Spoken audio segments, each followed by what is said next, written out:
The live TV, सच सबसे आगे। नमस्कार, मैं हूं Iqbal Parvez. The live TV में आपका स्वागत है। साथियों, अगले साल गुजरात में चुनाव होने हैं और चुनाव से पहले भारतीय जनता पार्टी के लिए बहुत ही बुरी खबर आई है। जी हां, भारतीय जनता पार्टी में गुजरात में बड़ी फूट पड़ चुकी है।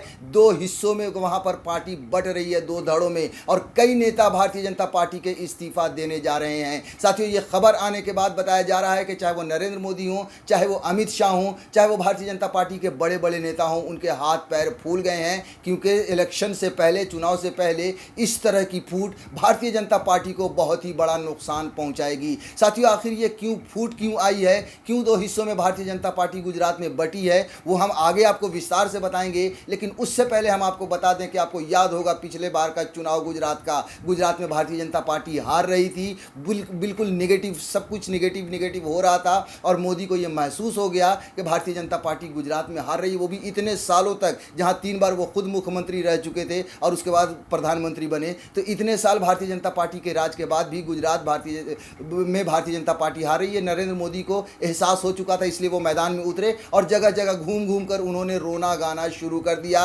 गुजराती अस्मिता की बात करने लगे, गुजराती अस्मिता पर आंसू बहाने लगे, यानी कि इमोशनल ब्लैकमेल वो करने लगे। और इसके बाद, इतनी मेहनत के बाद और रोने गाने के बाद, बड़ी मुश्किल से भारतीय जनता पार्टी को गुजरात में पिछली बार चुनाव में जीत मिली थी। जी हाँ, बाल बाल बची थी भारतीय जनता पार्टी हारने से गुजरात में। आपको बता दें कि तिहाई के आंकड़े पर भी गुजरात नहीं पहुंचने जा रही थी, मगर किसी तरह से खैर भारतीय जनता पार्टी जीत गई। अब इस बार आप सोचिए कि चुनाव से पहले अगर ये फूट पड़ती है तो कितना बड़ा नुकसान होगा। ये भारतीय जनता पार्टी के बड़े बड़े नेता जानते हैं, इसी वजह से उनके हाथ पैर फूल रहे हैं, क्योंकि जब पिछली बार इतनी मुश्किल से जीते थे तो इस बार क्या होगा। इस बार तो पूरे देश की जनता ही भारतीय जनता पार्टी से नाराज़ है। इस बार गुजरात की तो नाराज़ है ही है, क्योंकि गुजरात में भी हालत बद से बदतर हुई है कोरोना में। अब भारतीय जनता पार्टी को यह समझ में आ चुका है कि गुजरात के लोग भी उनसे खफा हो चुके हैं। ऐसे में जब पार्टी में फूट पड़ेगी, बहुत सारे नेता अगर छोड़कर जाएंगे, तो सोचिए कि क्या हश्र होगा भारतीय जनता पार्टी का अगले चुनाव में। और साथियों, फूट भी ऐसी पड़ी है कि समझ लीजिए कि दो धड़े में जो बटे हैं, दोनों एक दूसरे के एक तरह से जानी दुश्मन बन गए हैं, एक दूसरे को बर्बाद करने पर तुले हुए हैं। जी हाँ, एक धड़ा वो जो है सो दूसरे धड़े वालों को सोशल मीडिया पर बदनाम कर रहा है। उस पर आरोप लगाया जा रहा है कि सोशल मीडिया पर फेक अकाउंट बनाकर भारतीय जनता पार्टी के, यानी अपनी ही पार्टी के नेता को बदनाम कर रहे हैं। तो जो दूसरा धड़ा है, जो लोग बदनाम हो रहे हैं, वो शिकायत करके उनको पुलिस के हवाले कर रहे हैं। जी हाँ, भारतीय जनता पार्टी के गुजरात में भारतीय जनता पार्टी के IT सेल में काम करने वाला एक शख्स गिरफ्तार कर लिया गया है, क्योंकि उसके खिलाफ शिकायत की गई थी और उस पर यह आरोप लगाया गया था कि भारतीय जनता पार्टी को ही, यानी अपनी ही पार्टी के लोगों के खिलाफ वो दुष्प्रचार कर रहे हैं, वो आपत्तिजनक पोस्ट किया जा रहा है, उन्हें बदनाम किया जा रहा है। तो आप देखिए कि किस तरह से ये जो बटे हैं उसमें कितना बड़ा विवाद है और कितनी बुरी तरह से झगड़ा इनका बढ़ा है कि दोनों एक दूसरे के पीछे पड़ चुके हैं। और साथियों, ये खबर मीडिया में आई है। लल्लन टॉप ने जो हेडलाइन छापी है वो मैं आपको पढ़कर अब सुना देता हूं। अपने ही नेताओं के खिलाफ लिखता था बीजेपी IT सेल वाला, अरेस्ट हुआ तो नेता इस्तीफे की धमकी क्यों देने लगे। जी हाँ, जो उनके सपोर्टर थे, यानी कि जो पकड़ा गया, उसके जो सपोर्टर थे, उसके जो पक्ष वाले थे, वो इस्तीफा देने की जो है सो धमकी देने लगे पूरी तरह से, कि अब हम भारतीय जनता पार्टी से इस्तीफा दे देंगे। तो आप सोचिए कि ये लड़ाई कितनी बड़ी हो चुकी है कि एक धड़ा जो है वो बदनाम कर रहा है, दूसरा धड़ा उसके खिलाफ शिकायत कर रहा है। जब पकड़े जा रहे हैं तो फिर क्या कर रहे हैं कि हम साहब भारतीय जनता पार्टी को ही छोड़ देंगे। ये बड़ी फूट है, ये बड़ी खबर है और ये बुरी भी खबर है भारतीय जनता पार्टी के लिए।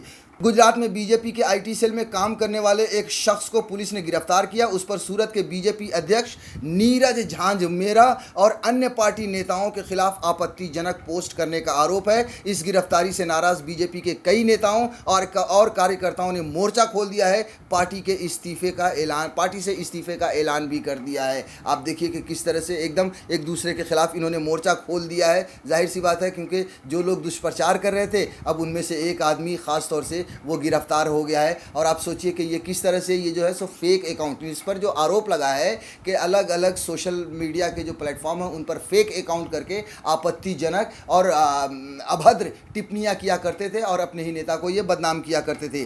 पुलिस ने जिस एम्प्लॉय को अरेस्ट किया है उसका नाम नितेश वनानी है। जी हाँ, नितेश वनानी नाम का आदमी गिरफ्तार हुआ है। वो सूरत में बीजेपी के IT सेल में काम करता है। सूरत की साइबर क्राइम ब्रांच के इंस्पेक्टर प्रशांत खोखरा ने बताया, देखिए अब वो क्या बयान दे रहे हैं वो हम आपको थोड़ा सा पढ़कर सुना देते हैं कि नीतीश भवानी ने पॉलिटिकल पार्टी के नेताओं के खिलाफ आपत्तिजनक पोस्ट किए। इससे उन नेताओं की छवि खराब हो रही है। ये पोस्ट 19 अलग अलग फेसबुक अकाउंट से किए गए हैं। ये सभी फर्जी अकाउंट हैं। इन पोस्ट को 12 कंप्यूटर सिस्टम के जरिए वायरल किया गया। इसी सिलसिले में नीतीश भवानी को गिरफ्तार किया गया है। तो देखिए साथियों कि कितनी बड़ी ये एक तरह से योजना बनाई गई है। जो दो ग्रुप जो बटा है उनमें से एक तरह से योजना बनाई गई है कि दूसरे ग्रुप को किस तरह से बदनाम करना है। 12 अलग अलग कंप्यूटर से 19 अलग अलग फेक आईडी से उनके खिलाफ जो है दुष्प्रचार किया जा रहा था, उन्हें बदनाम किया जा रहा था। ये कहीं ना कहीं दर्शा रहा है कि भारतीय जनता पार्टी के अंदर आपस में ही बहुत बड़ी फूट पड़ रही है और बहुत बड़ी साजिश रची जा रही है एक दूसरे को साफ करने के लिए, एक दूसरे का पत्ता साफ करने के लिए। साथियों पुलिस ने नीतीश को उसके ऑफिस से गिरफ्तार किया है और उसमें जो धारा क्या लगाई है वो अब हम आपको बता देते हैं कि धारा 153A, 153B, 292, 293, 294B, 470, 471, 417, 419 और 120B की लगाई गई है। ये धाराएं दंगा फैलाने की नीयत से बयान देने, शांति भंग करने, अश्लील या आपत्तिजनक बातें कहने, जालसाजी करने और आपराधिक साजिश आदि से जुड़ी है। IT एक्ट के तहत भी आरोप लगाए गए हैं। सोचिए कितनी सारी धाराएं लगाई गई हैं। अब आप खुद अंदाज़ा लगाइए कि जब इतनी सारी धाराएं लगाई गई हैं तो मामला कितना गंभीर है और किस तरह की इनके बीच में आपस में फूट पड़ी है। यानी पूरी तरह से खुल्लम खुल्ला अब दुश्मनी सामने आ चुकी है दो ग्रुप्स की। साथ ही अब थोड़ा सा नीतीश के बारे में भी बता देते हैं। वो भारतीय जनता पार्टी का बहुत ही सक्रिय कार्यकर्ता रहा है, साथ में रियल एजेंट भी है और IT सेल का भी काम संभालता था। और जब वो उसकी गिरफ्तारी हुई है तो उसके जो सपोर्ट में आए हैं उनके बारे में भी थोड़ा सा बता दें कि इनमें से कई नेता ने तो बीजेपी से इस्तीफा देने का ऐलान भी कर दिया है। जी हाँ, फैसला ही नहीं बल्कि ऐलान भी कर दिया। ये खबर छापी है ललन टॉप ने, इंडियन एक्सप्रेस के हवाले से ये खबर छापी है। इन लोगों का आरोप है कि सूरत बीजेपी के कुछ नेताओं के इशारे पर नीतीश को गिरफ्तार किया गया। जी हाँ, जैसा कि मैंने पहले कहा कि दो धड़े में बट गया है। एक धड़ा दूसरे को बदनाम करने की कोशिश कर रहा है और दूसरा धड़ा पहले वाले को पकड़वा रहा है, शिकायत कर रहा है पुलिस में। तो ये जो खबर जो हमने आपको पहले बताई वो भी यहाँ पर सिद्ध होती है, जो ये भी छापी गई है कि जिस तरह से आरोप इसी तरह से लगाए गए हैं कि भारतीय जनता पार्टी के ही कुछ नेताओं के इशारे पर उस लड़के को गिरफ्तार किया गया है, इसलिए उन्होंने इस्तीफे का ऐलान कर दिया है।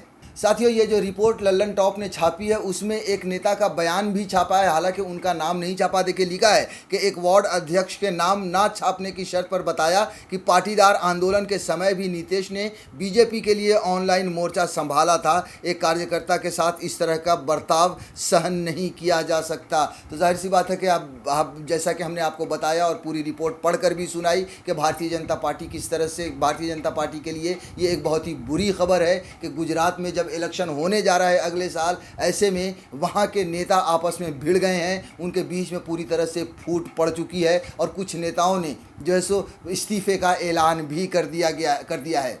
तो साथियों जैसा कि हमने आपको पूरी खबर बताई, पूरी रिपोर्ट पढ़कर भी सुनाई कि किस तरह से भारतीय जनता पार्टी में वहाँ पर फूट पड़ी है और किस तरह से नेता अपने ही आपस में ही ऐसे भिड़ गए हैं कि वो रिज़ाइन तक करने के लिए, इस्तीफ़ा तक देने के लिए पूरी तरह से तैयार हैं और उन्होंने ऐलान भी कर दिया है। जाहिर सी बात है कि जब ऐसी खबर आएगी तो भारतीय जनता पार्टी के जो बड़े बड़े नेता हैं, चाहे वो नरेंद्र मोदी हों, चाहे वो अमित शाह हों या फिर और भी कोई बड़े नेता हों, उनके हाथ पैर फूलेंगे क्योंकि उन्हें याद आएगा कि पिछला चुनाव वो किस मुसीबत से और किस मुश्किल से जीते थे। इस बार भी अगर ये फूट बरकरार रही तो फिर वैसे ही वहाँ की जनता नाराज़ है, फिर तो और बुरा हाल होगा। द लाइव टीवी, सच सबसे आगे।